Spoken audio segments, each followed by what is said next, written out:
We saw yet again how wild life can be on planet Trump, how in the space of 24 hours the world can go from being on the brink of a major trade war between the United States and Europe and the possibility of the United States invading Greenland.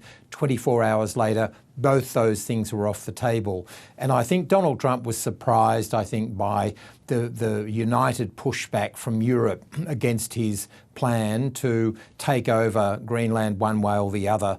And I think he didn't like that pushback. He didn't like the idea of the European Union hitting with the United States with 93 billion euros of tariffs in response to his tariffs.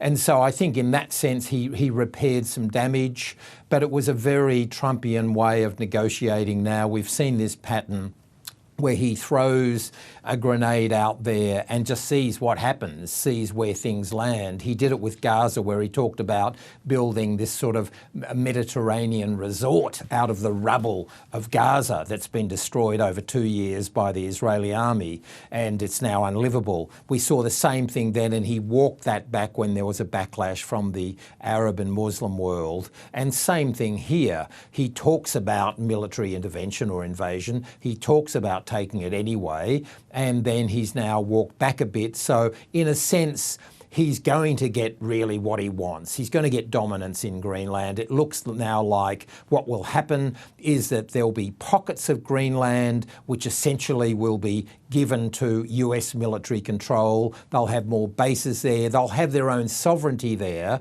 They'll be able to dramatically increase the number of US soldiers there. All their surveillance materials, the facilities they need for their Golden Dome anti-missile system. They're going to be able to get all of that essentially without paying anything. They're going to activate the 1951 agreement to update it now. So it's classic Donald Trump. He gets the world running, he causes chaos, and then through the middle he comes with a deal where essentially he pays nothing, but he gets what he wants. John, you bring up the Trump administration's approach to Gaza there as well. Donald Trump also used Davos as sort of a launch pad for his Gaza Board of Peace. How is that being received?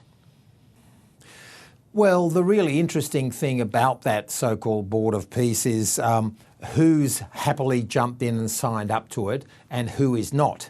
And I think that almost tells the story that this will lack sufficient credibility amongst Western allies or people who were once allies of the United States. For example, Canada, France, Germany, Italy and some other European countries are so far very reluctant to get involved, as is Australia. Australia hasn't committed. They say we're thinking about it.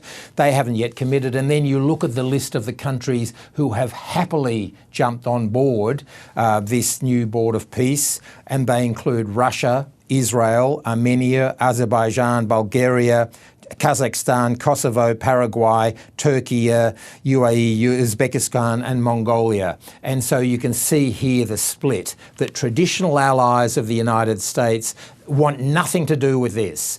And I think part of their argument is, firstly, it's trying to supplant the United Nations, which has underwritten much of the world since the Second World War. And secondly, there's a concern amongst many countries that the United States is not an honest broker when it comes to Gaza and the Middle East, that a lot of the destruction of Gaza, and Donald Trump himself says it's now rubble. Gaza's now rubble is his word. And I think that a lot of these countries now feel that how can the United States possibly be with Israel as part of this board, and Russia as well, Vladimir Putin deciding the future of Gaza? Surely they believe that's not an objective audience or advisory board.